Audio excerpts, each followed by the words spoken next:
یہ ہے وہ چیز جو آج مسلم عوام کو بتانے کی ضرورت ہے کہ جب اللہ کے مقابلے پہ آپ کوئی چیز کھڑا کریں گے تو اس کو پھر توحید کو اسٹیبلش کرنے کے لیے آپ کو یہ بتانا پڑے گا کہ اللہ کے مقابلے پہ کوئی فرشتہ، کوئی پیغمبر، کوئی جن، کوئی انسان، کوئی شے نہیں ہے اللہ کے مقابلے پر. اور اس کو شیطانی توحید نہیں، رحمانی توحید کہیں گے.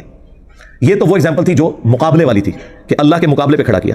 اب دوسری ایگزامپل ہے کہ نفع و نقصان کا مالک صرف اللہ ہے، اور ہر وہ چیز جو نفع میں داخل ہے، ہر وہ چیز جو نقصان میں داخل ہے، اس پہ بھی کسی فرشتے، کسی جن، کسی انسان کا زیرو کنٹرول ہے.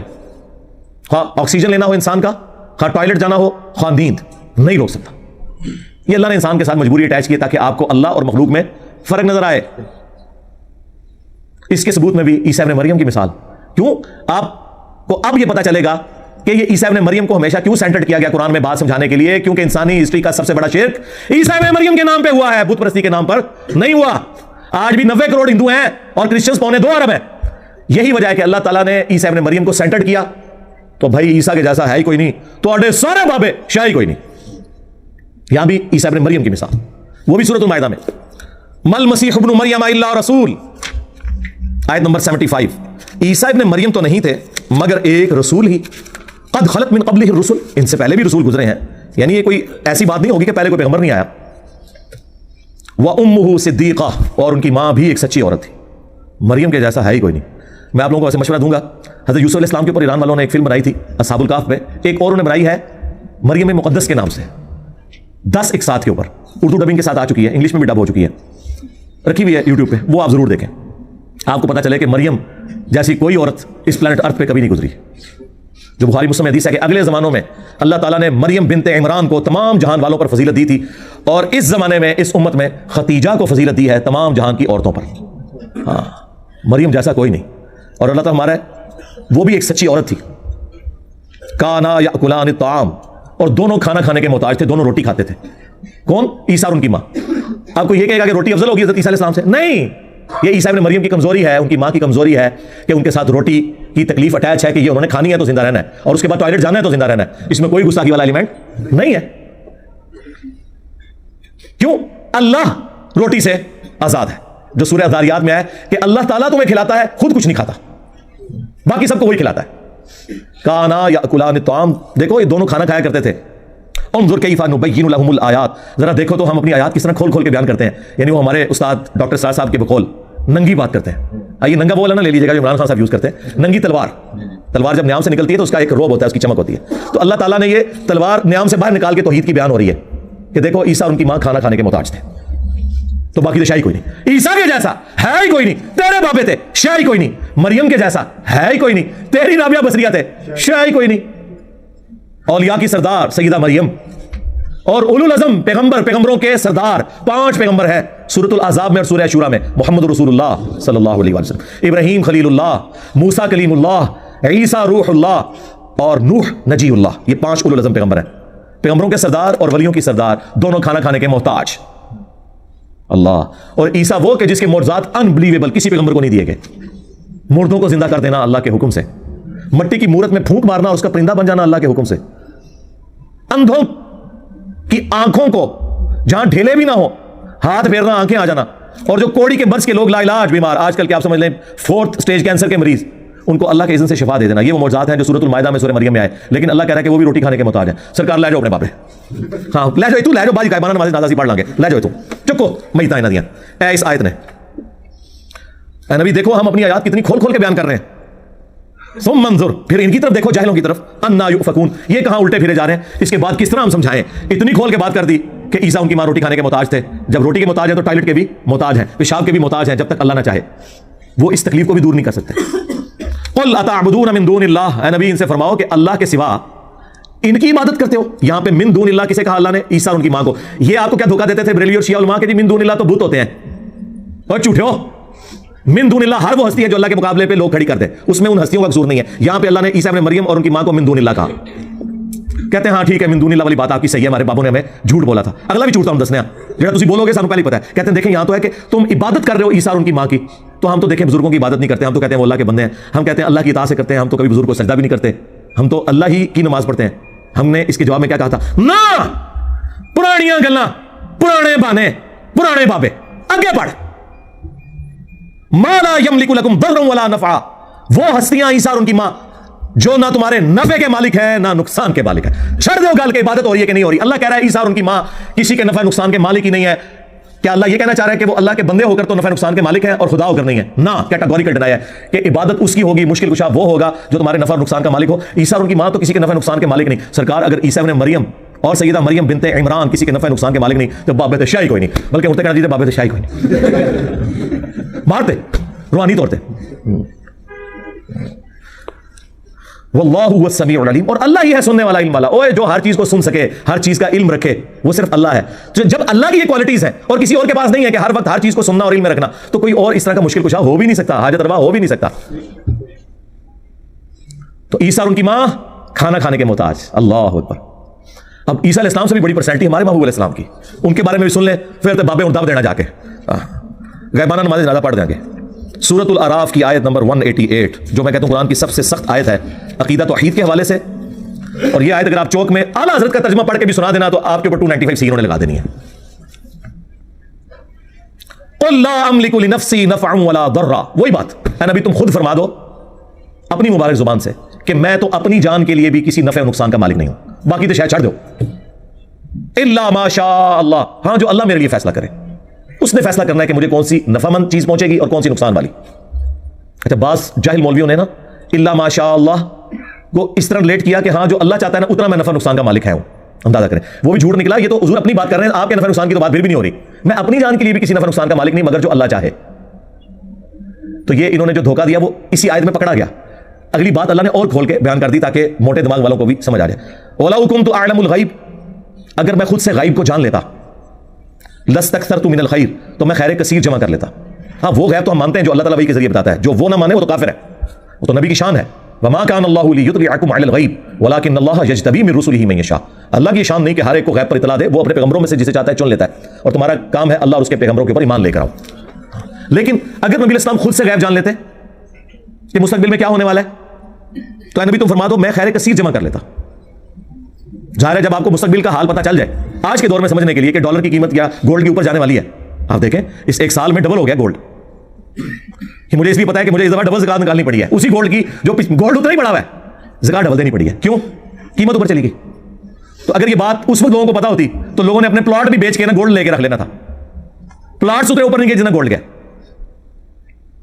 وما مسنی السوء، خیر کثیر بھی جمع کر لیتا اور کبھی مجھے کوئی تکلیف نہ پہنچتی. یقیناً اگر کسی شخص کو یہ پتا چل جائے کہ آج اتنے بجے اگر یہ روڈ کراس کرے گا تو ایک ٹریلے کے نیچے آ کے مارا جائے گا، وہ اس دن نہیں پوری زندگی اس روڈ کو کبھی کراس نہیں کرے گا، دوسرے راستے سے جائے گا. لیکن ایسا نہیں ہوگا، کبھی بھی نہیں ہوگا. اللہ تعالیٰ نے اس طرح کا کبھی کسی کو اختیار دیا ہی نہیں ہے. جو دیا وہ غیبی خبر کے طور پر دیا اور وہ ٹال نہ کوئی سکا، وہ ویسے ہی ہوا. جیسے صحیح مسلم میں حدیث ہے، حضرت عمر کہتے ہیں نبی اسلام نے غزوہ بدر سے ایک دن پہلے زمین پہ لکیریں کھینچی، کل یہاں ابو جہل کی لاش ہوگی، یہاں عتبہ کی، یہاں شیبہ کی، اور اللہ کی قسم انہی جگہوں پہ اگلے دن وہ لاشیں پڑی ہوئی تھی. یہ حضور کو اللہ تعالیٰ نے غیبی خبر دی، وہ ٹال نہیں سکتی تھی کبھی بھی. تو نبی تم فرما دو کہ اگر میں خود سے غیب جان لیتا تو میں خیر کثیر جمع کر لیتا اور نہ مجھے کوئی تکلیف پہنچتی. ان انا الا نذیر و بشیر، میں تو نہیں ہوں مگر ڈر سنانے والا اور خوشخبری سنانے والا. لقوم یؤمنون، ان کے لیے جو بات ماننا چاہیں ایمان لانا چاہیں. میرا سٹیٹس پیغمبروں والا ہے، میں کسی کے نفع نقصان کا مالک نہیں ہوں. اور نفع نقصان میں وہ ساری چیزیں ہیں، آکسیجن، کھانا پینا، ٹوائلٹ یعنی پیشاب، نیند، یہ تمام چیزیں. اگر رسول اللہ کا یہ سٹیٹس ہے سرکار تو بابے شاہی کوئی نہیں. ہاں کیونکہ میرے نبی صاحب ہے ہی کوئی نہیں، تیرے بابے تھے شاہی کوئی نہیں. اس لیے میں کھول کھول کر چیزیں بیان کرتا ہوں تاکہ کسی موٹے دماغ میں بھی کوئی کہیں کو کیڑا گھسا ہوا ہے نا، کسی شیطان نے گھسایا ہوا ہے تو اسے سمجھ آ جائے. قرآن اور احادیث اپنی تعلیمات کے اندر اتنے واضح ہیں کہ اس میں شیطان کا کوئی دخل نہیں ہے. یہ مولوی ہے جو آپ کو آیات اور احادیث نہیں بتاتے بلکہ اپنے بزرگوں کی تعلیمات بتاتے ہیں، جس کی وجہ سے آپ ڈی ٹریک ہو جاتے ہیں.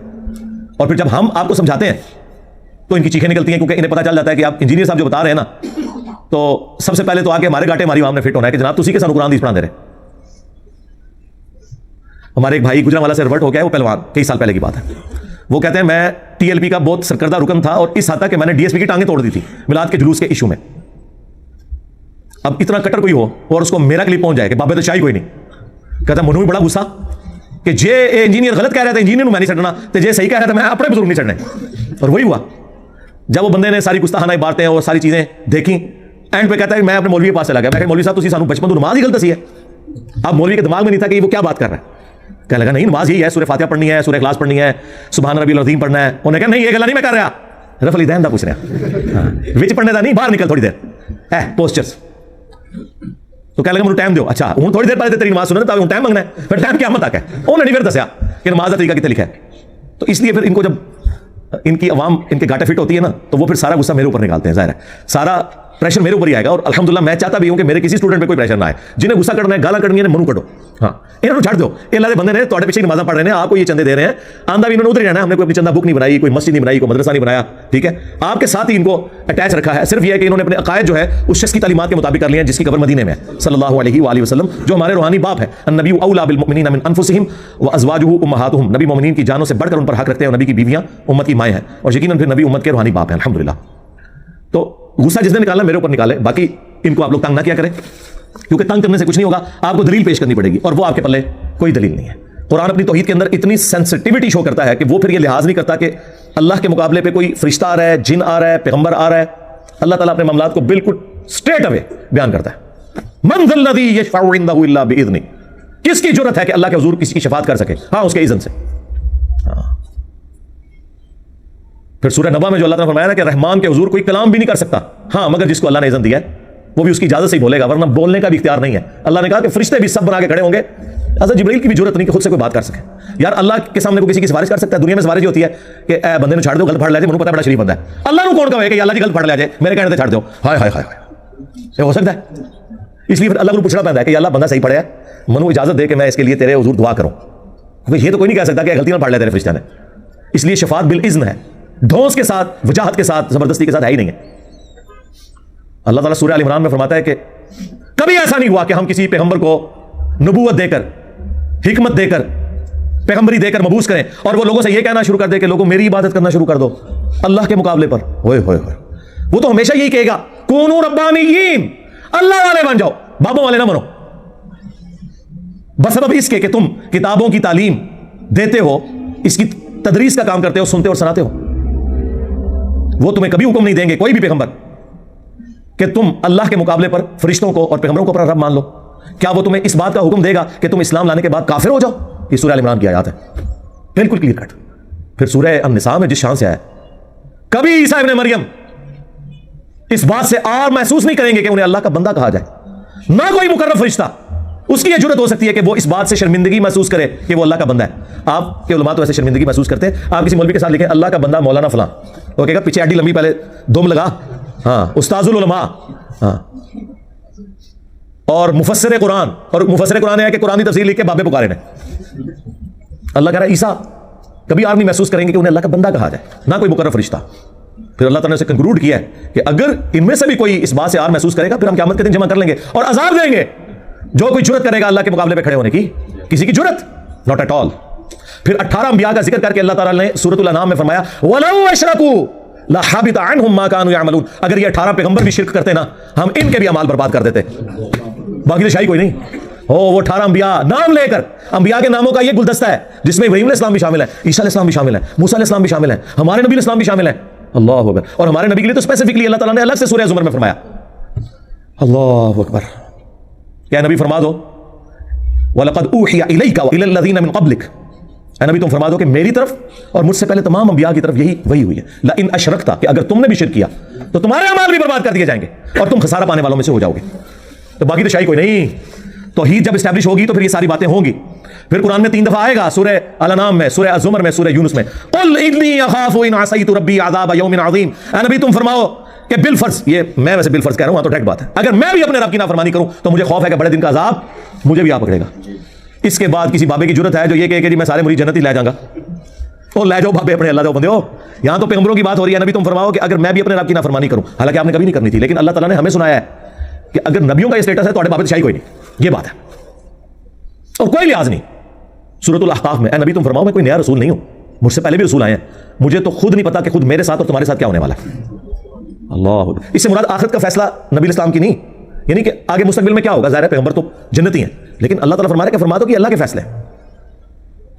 پھر سورہ بنی اسرائیل میں آیا کہ اے نبی یہ تو تلے ہوئے ہیں کہ آپ کو حق کے راستے سے ہٹا دیں, اور قریب تھا کہ آپ بھی ان کی بات مان لیتے, کمپرومائز کر لیتے اپنی شرافت کی وجہ سے, بدنیتی کی وجہ سے نہیں. اگر ہم آپ کو تھام نہ لیتے, اور اگر ایسا ہو جاتا تو ہم تمہیں دنیا کی زندگی میں بھی دگنا عذاب دیتے اور آخرت کی زندگی میں بھی دگنا عذاب, اور تمہیں اللہ کے مقابلے پر چھڑانے والا کوئی نہ ہوتا. یہ رسول اللہ سے خطاب ہو رہا ہے ہمیں سمجھانے کے لیے. پھر سورۃ الحاقہ میں اتنی سخت آیات ہے کہ اگر یہ نبی کوئی اپنی طرف سے بات منسوخ کر دیں ہماری طرف جو ہم نے وہی نہیں کی, ہم ان کا دایاں ہاتھ پکڑ کے ان کی رگیں جہاں کاٹ دیں, اور تم میں سے کوئی ایک بھی ایسا نہ ہو جو ان کو بچا سکے ہم سے. مجھے بتائیں جہاں اللہ کے محبوب سید الاولین والآخرین شفیع المذنبین رحمت للعالمین سیدنا و مولانا امام اعظم محمد رسول اللہ صلی اللہ علیہ وآلہ وسلم کا یہ سٹیٹس ہے تو باب شاہی کوئی نہیں. اور یہ آیات کوئی گستاخی والی نہیں ہے. بعض لوگوں کے دماغ میں آتا ہے کہ جی یہ آیات پڑھنے سے کوئی نبی کی شان میں تنقیص ہوگی. نہیں, یہ آیات ہمارے پاس نہ ہوتی تو ہم کافروں کو یہ نہ بتا سکتے کہ یہ کتاب پیغمبر نے نہیں لکھی, اللہ کی طرف سے نازل ہوئی ہے. ورنہ کوئی شخص اپنے بارے میں اس طرح کی باتیں نہیں کرتا.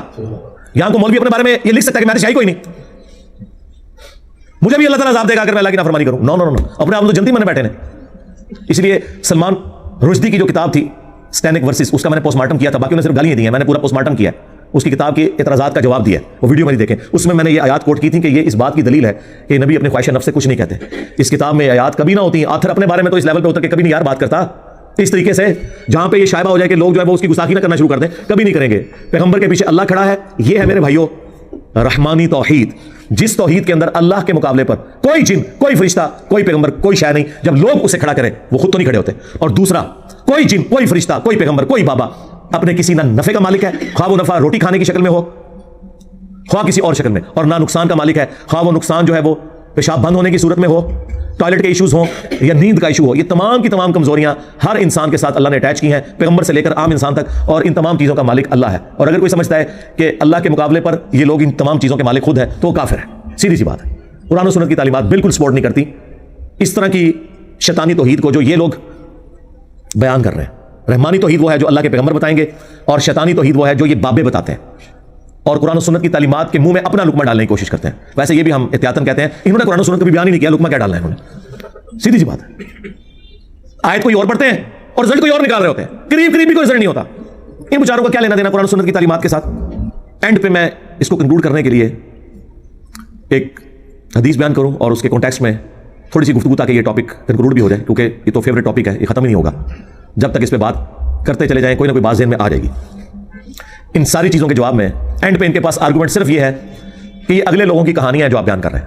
آپ حیران ہوں گے کہ یہ کیسے ہو سکتا ہے. جی مسلمان بھی یہی کہتا ہے. جب آپ کو کہتا ہے یہ آیات جو ہے بتوں کے بارے میں نے تو انبیاء کے بارے میں بتا دی, اب یہ بھاگ نہیں سکتے. جب یہ کہتے تھے یہ من دون اللہ جو ہے وہ بت ہے, میں نے بتایا انبیاء کو بھی من دون اللہ کہا گیا. اگر اللہ کے مقابلے پہ کوئی کھڑا کر دے, انبیاء کا کوئی قصور نہیں ہے, قصور کھڑا کرنے والوں کا ہے. تو الٹیمیٹلی ان کے پاس آخری بہانہ یہ کہ اگلے لوگوں کی کہانیاں جس طرح کافر کہتے تھے. اب آپ سوچیں گے مسلمان یہ کیسے کہہ سکتا ہے. کہتا ہے مسلمان جب یہ کہتا ہے کہ کافروں کے بارے میں آیتیں نازل ہوئی ہیں, ایت یہود و نصارہ کی بات ہو رہی ہے, تو یہ کہہ رہا ہے نا آپ کو کہ اگلے لوگوں کی کہانیاں یہ ہمارے اوپر نہ اپلائی کرو قرآن و سنت کو. اور کیا مطلب ہے اس کا؟ تو اس کلمہ کو کافر سے, اس کلمہ کو غدار سے پوچھو قرآن اس لیے نازل ہوا تھا کہ تم لوگ یہ بکواس کرو کہ یہ اگلے لوگوں سے متعلق چیزیں ہمارے سے متعلق چیزیں ہی نہیں ہیں. اور لانتیو, یہ لانتیو تو بہت چھوٹا لفظ ہے, یہ کافر ہے جو یہ بات کلیم کر رہے ہیں کہ یہ اگلے لوگوں کی کہانیاں ہیں. اور بھائی سورۃ البقرہ اللہ نے شروع میں اس لیے رکھی کہ پتہ چلے کہ جب امتیں بگڑتی ہیں نا تو یہ سٹیپس طے کرتی ہیں. اس کا قطعاً یہ مقصد نہیں تھا کہ یہ امت وہ سٹیپ طے نہیں کرے گی. اب آپ سوچ رہے ہوں گے اس کے ثبوت میں, جس ثبوت میں بخاری مسلم حدیث ہے, تم بھی اگلے لوگوں کے پیچھے چل پڑو گے قدم با قدم, بالشت بر بالشت, حتیٰ کہ ان میں سے کوئی گوہ کے سراغ میں بھی داخل ہوا تم بھی وہی کام کرو گے. صحابہ کرام نے پوچھا یہ اگلے لوگوں سے مراد کیا یہود و نصارہ ہے؟ آپ نے فرمایا اگر وہ مراد نہیں تو اور کون سے لوگ مراد ہیں؟ تو نبی اسلام ہمیں خود بتا کے گئے ہیں کہ یہود و نصارہ کی تمام خرابیاں من و عن اس امت میں بھی آئیں گی. شکل مختلف ہوگی لیکن انٹینسٹی وہی ہوگی. انہوں نے کہا اللہ کا بیٹا, انہوں نے کہا نور من نور اللہ. دیکھا, اور وہ کہتے ہیں وچو نکلے ہیں. ہاں پھر وہ ایگزامپل دیتے ہیں, ایسے ہاتھوں کے اشارے بھی کرتے ہیں. اب انہیں کیا پتا کہ قرآن میں تو اللہ تعالیٰ نے فرمایا قریب ہے آسمان پھٹ پڑے, زمین شک ہو جائے اور پہاڑ ریزہ ریزہ ہو جائے, ان دعوا للرحمن ولدا, کہ یہ رحمان کے لیے بیٹا تجویز کرتے ہیں. اگر زمین و آسمان اور پہاڑوں کے احساسات ہوتے تو ان پہ پھٹ پڑتے کہ اتنی بڑی گالی دے رہے ہو اللہ کو. انہوں نے وہ گالی ذرا مہذب انداز میں دے دی, جس طرح میں آؤٹ آف ویڈ لاک لفظ یوز کرتا ہوں. حالانکہ اسے میں اردو میں یا پنجابی میں بولوں تو وہ بڑا سخت لفظ ہے, آؤٹ آف ویڈ لاک, شادی کے بغیر پیدا ہونے والا.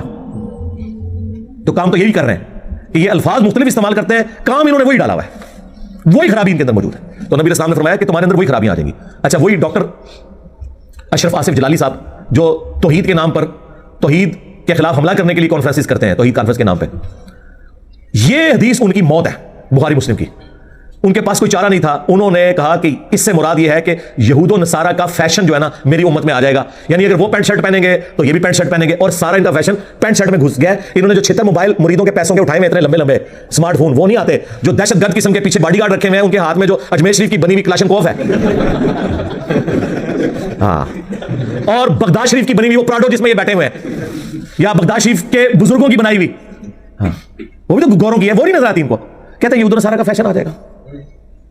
ہم نے اس کے جواب میں کہا تھا نہ، پرانیاں گلاں، پرانے بانے، پرانے بابے لے جاؤ.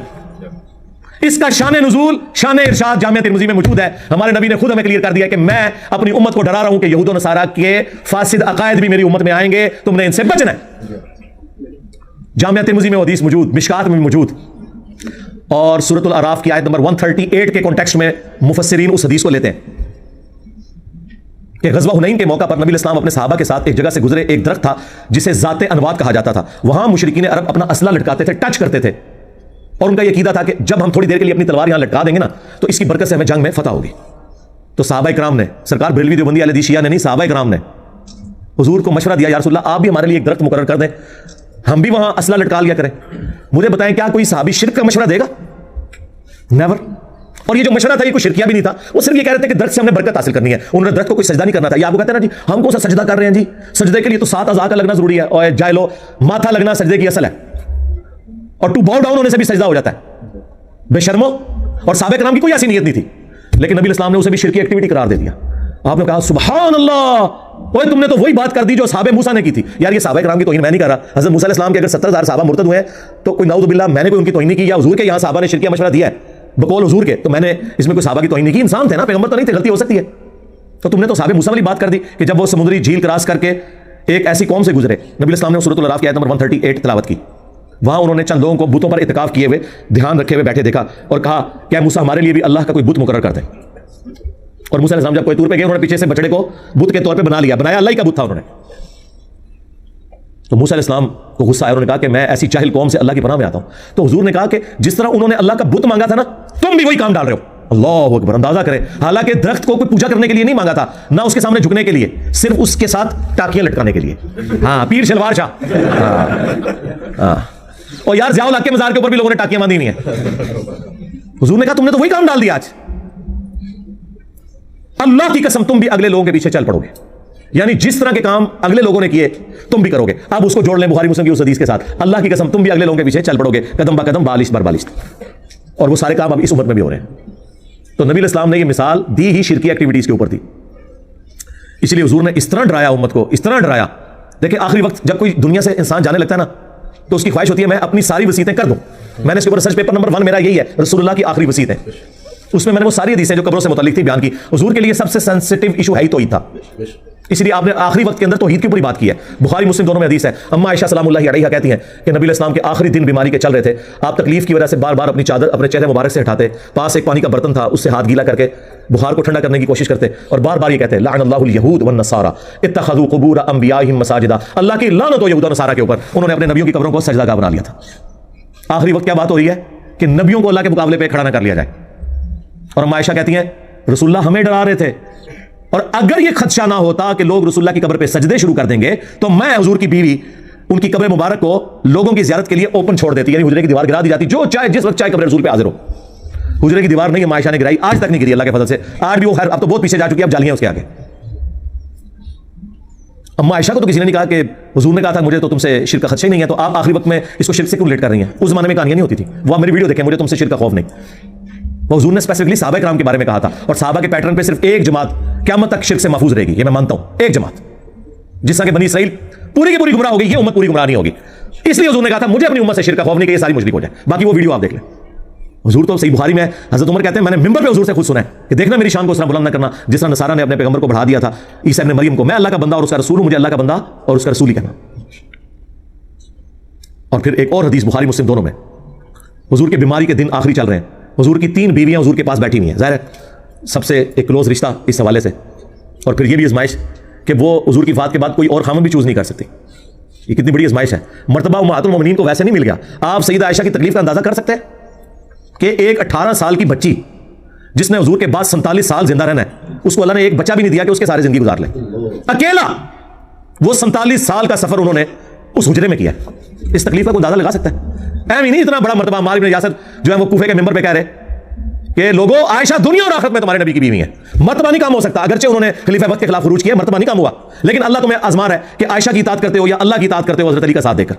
کیونکہ وہ اولل امر منکم وہ ہیں. لیکن عمار بن یاسر نے اما عائشہ کا مرتبہ نہیں کام کیا کہ ان کی اس غلطی سے ان کی زندگی کو 0 سے ملٹیپلائی کر دیں. کہا دنیا اور آخرت میں تمہارے نبی کی زوجہ ہے. یہ ایک آزمائش ہے کہ تم نے اللہ کی اطاعت کرنی ہے یا عائشہ کی اطاعت کرنی ہے. اس لیے میں کہتا ہوں میں عمار بن یاسر والا شیعہ ہوں, میں رافضی والا شیعہ نہیں ہوں. مرتبہ کم نہیں ہوگا, ہاں اختلاف رائے اپنی جگہ رہے گا. تو اما عائشہ اس حجرے میں رہی 47 سال تک. تو اما عائشہ بیٹھی ہوئی ہیں, سیدہ ام سلمہ بیٹھی ہوئی ہیں, اور ام حبیبہ بیٹھی ہوئی ہیں.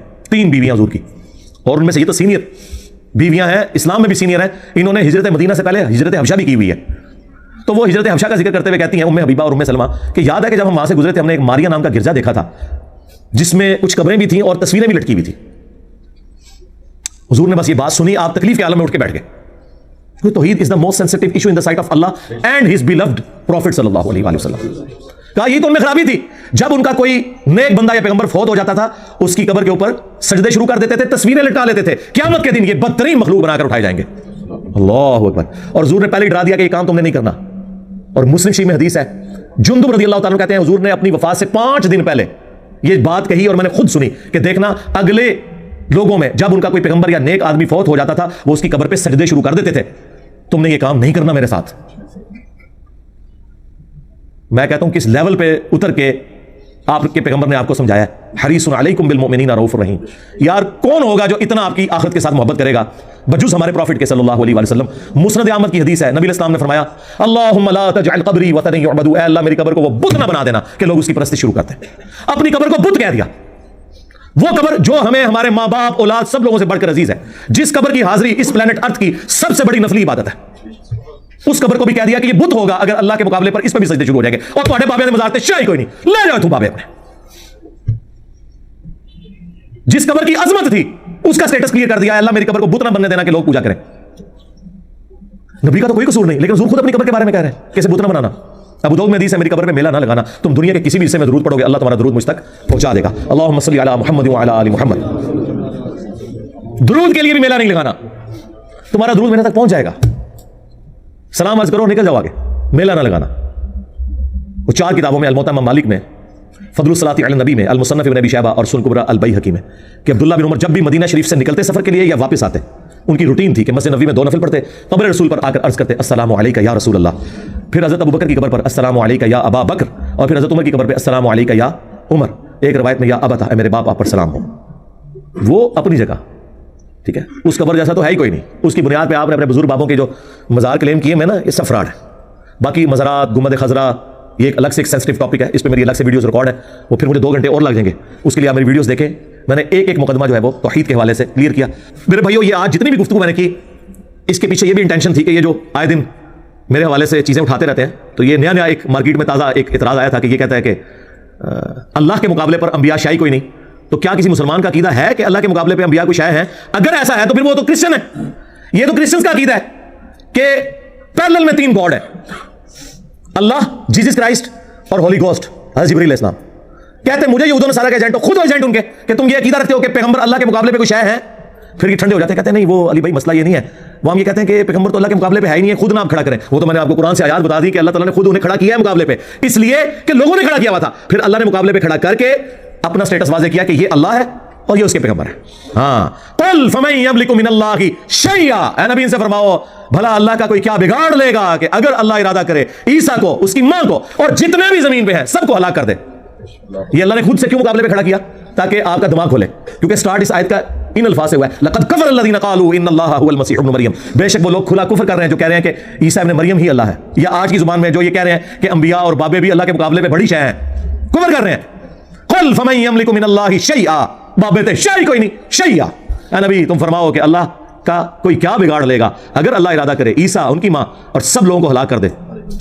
اس سے بڑھ کر تو کوئی, وہ جو پھر ڈاکٹر صاحب والی بات ہے, اس سے بڑھ کر ننگی توحید بیان ہی نہیں ہو سکتی. یہ ننگا وہ والا ننگا ہے, تلوار کو ننگا کرنا سمجھانے کے لیے. اللہ کے فضل سے بڑے عرصے سے یہ میرے دماغ میں تھا کہ میں آپ کو یہ ان الفاظ کے ساتھ بھی ذرا کلیئر کر دوں جو یہ ٹرمز یوز کرتے ہیں, شیطانی توحید اور رحمانی توحید.